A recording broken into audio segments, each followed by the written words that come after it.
Top quality और consistent performance के लिए सिर्फ सिल्वर पंप्स। टॉप क्वालिटी और कंसिस्टेंट परफॉर्मेंस के लिए सिर्फ सिल्वर पंप्स, नाम याद रखना। विरोधकांचं काम करणार आहेत। केवळ लोकांमध्ये फेक नेरेटिव्ह पसरवणं हे विरोधकांचं काम आहे। जनता माननीय नरेंद्र मोदी साहेब यांच्या सोबत आहे, परंतु चुकीच्या पद्धतीने बातम्या पसरवणं, ज्यावेळी लोकसभा निवडणुकीच्या वेळी संविधान खतरे में है असं ज्या चुकीच्या पद्धतीने लोकांमध्ये पसरवलं, अशाच पद्धतीने हे मुद्दे सगळीकडे पसरवण्याचं काम विरोधक करणार आहेत। ते त्यांचं काम करणार आहेत। सत्ताधारी म्हणून आम्ही लोकांच्या हिताचं आणि देशाच्या हिताच्या आणि विकासाच्या दृष्टीने आम्ही काम करणार आहोत। उद्धव ठाकरे यांनी काल तुमच्या पक्षावरती टीका केली। तुमच्या पक्षाचं नाव शिवसेना अमित शाह असं द्यावं असं त्यांनी म्हटलेलं आहे। अनेक मुद्द्यावरती तुमच्यावरती त्यांनी जहरी टीका केली। अमित शाह साहेबांवरती त्यांचं खूप प्रेम दिसून येतंय। प्रेम अर्थात खूप विरोध दिसून येतंय। याचं मागचं कारण माझ्या माहितीनुसार मी सुद्धा काल चौकशी केली की बाबा एकीकडे फडणवीस साहेबांशी संधान साधण्याचा प्रयत्न करतायत, जवळीक करण्याचा प्रयत्न करतायत, आपण पाहताय वेळोवेळी भेटणं, आणि एकीकडे अमित शाह साहेबांवर कायम टीका करतात। मला एका सूत्रानुसार असं कळलेलं आहे की उद्धव ठाकरे महायुतीमध्ये येण्याचा प्रयत्न करत होते, परंतु अमित शाह साहेबांनी त्यांना ठाम विरोध केलेला आहे आणि त्याचा राग ते अमित शाह साहेबांवरती टीका करून करतात। ही विश्वसनीय सूत्रानुसार माहिती आहे। आणि मग आता फडणवीस साहेब सुद्धा काही करत नाही आहेत, मग काल त्यांच्यावरती सुद्धा त्यांनी टीका सुरू केलेली आहे। हा त्यांचा राग आहे आणि एखाद्या गोष्टीचं आता काही मिळत नाही आहे, पुन्हा काही आपल्याला सरकारमध्ये जाता येणार नाही आहे, आपल्याला आपला पक्ष टिकवता येणार नाही आहे, हा जो काही त्रागा आहे तो अमित शाह साहेबांवर टीका करून ते व्यक्त करतात। विश्वसनीय खात्रीलायक माहिती आहे की महायुतीमध्ये येण्याकरता उद्धव ठाकरे प्रयत्न करत होते, परंतु अमित शाह साहेबांनी त्याला ठाम विरोध केलेला आहे आणि यामुळे त्या त्रागातून ही सर्व टीका होत आहे। काल असंही ते म्हणाले, उद्धव ठाकरे बोलताना असंही म्हणाले की महायुतीतील मित्रपक्ष महाविकास आघाडीतील मित्रपक्षांच्या आपापसातील कुरघोडीमुळे पराभव झाला। जर आपण एकत्र जॅकेट शिवले होते, जर सोबत असतो तर पराभव झाले नसता, अशी टीका। उद्धव ठाकरे यांचा हा स्वभाव आहे। भाजपा सोबत होते तेव्हा भाजपावरती टीका करत होते, युतीमध्ये असताना सुद्धा, म्हणजे मी सडलो, युती सडली, माझा पक्ष सडवला, अशा पद्धतीने युतीत असताना सुद्धा भाजपावर टीका करत होते। हा त्यांचा स्वभाव आहे। आणि आता आघाडीच्या मित्रपक्षांवरती सुद्धा टीका करतायत। एकीकडे ईव्हीएमवरती टीका करायचे, ईव्हीएममुळे महायुती जिंकली, आणि आता महाविकास आघाडीच्या मित्रपक्षांबरोबरती टीका करतायत, पवार साहेबांवर टीका करतायत, काँग्रेसवर टीका करतायत। हा त्यांचा स्वभाव आहे आणि स्वभावानुसार या सगळ्या गोष्टी करतायत। त्यामुळे तिकडे लक्ष देणं, मला वाटतं नाही लक्ष द्यावं तिकडे म्हणून। आरएसएसचे सरकार मुख्य हे आहेत मोहन भागवत, यांनी कुंभमेळ्यात आंघोळ केली नाही असं देखील त्यांनी म्हटलं होतं।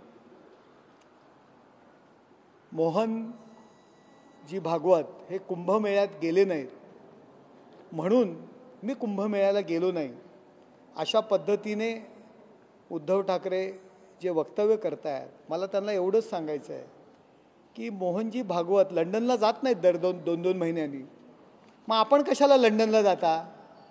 जे काय तिकडे ठेवलेलं आहे ते व्यवस्थित आहे हे पाहायला जाता का? मग लंडनला का जाता? मोहनजी भागवत कुठे लंडनला जातात, कुठे श्रीलंकेला जातात, पण आपण दर दोन महिन्यांनी जाता ना, त्याच्यावरती पण बोला की लंडनला तुम्ही का जाता, कशा करता जाता, याची सुद्धा उत्तरं देणं गरजेचं आहे। कोस्टल रोड आम्ही बांधला असं त्यांनी दावा केलेला आहे। अहो भलंय ते gateway of India, CST station आणि गडकिल्ले पण मीच बांधले असं त्यांनी वक्तव्य केलं नाही। काय कल्पना आणि काय बोलताय?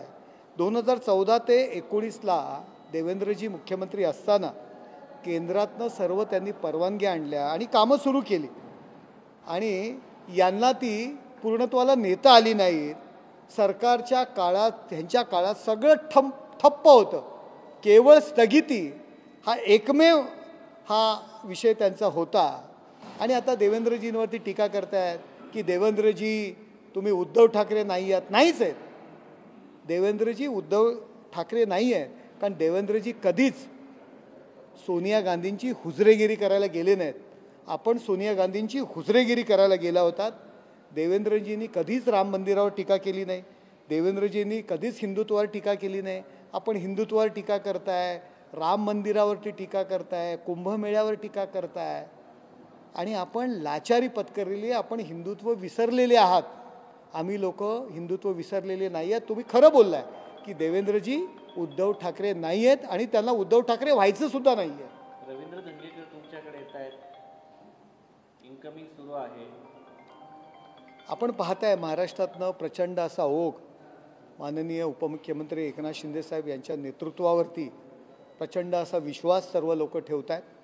सर्वांमध्ये काम करणारा नेता, तळागाळात काम करणारा नेता आणि महाराष्ट्रातनं प्रचंड असा लोकांमधून जो प्रतिसाद आहे तो एकनाथ शिंदे साहेबांच्या नेतृत्वाला आहे. आणि यामुळे ही सगळी मातब्बर मंडळी एकनाथ शिंदे साहेब यांच्या नेतृत्वाखाली शिवसेनेत प्रवेश करतायत. आगे आगे देखो होता है क्या. दंगेकर तर भाजपच्या विरोधात काम करणारे होते, तुम्ही कसं बॅलन्स करता की पुण्यामध्ये एक मोठा नेता तुमच्याकडे पाहिजे होता भाजपला बॅलन्स करण्यासाठी म्हणून त्यांना घेतलं. बघा, यामध्ये भाजप शिवसेना किंवा भाजपचा विरोध हा विषय नाही आहे. दंगेकर हे कसबा विधानसभा क्षेत्रात काम करत होते. काँग्रेसची आयडिओलॉजीमध्ये ते काम करत होते, त्यामुळे त्या आयडिओलॉजीने वागत होते. आता ते शिवसेनेसोबत येत आहेत, त्यामुळे त्या आयडिओलॉजीने वागतील. शेवटी काम करणारा कार्यकर्ता रस्त्यावरचा कार्यकर्ता आहे. रस्त्यावर स्कूटरवर फिरणारा कार्यकर्ता आहे, लोकांच्या मदतीला धावून जाणारा कार्यकर्ता आहे. आणि मुळात दंगेकर हे पूर्वाश्रमीचे शिवसैनिक आहेत.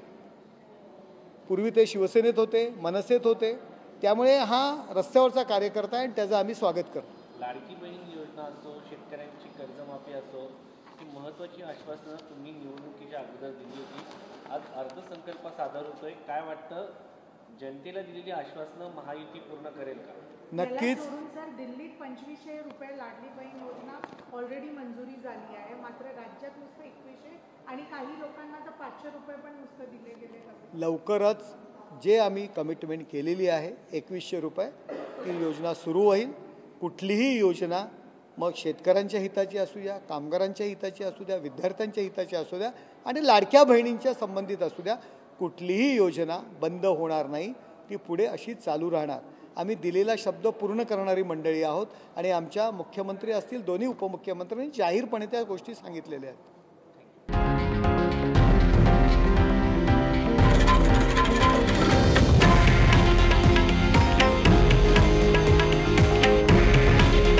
हे आहे देशातील नंबर 1 न्यूज नेटवर्क आणि आपण पाहत आहात TV9 मराठी.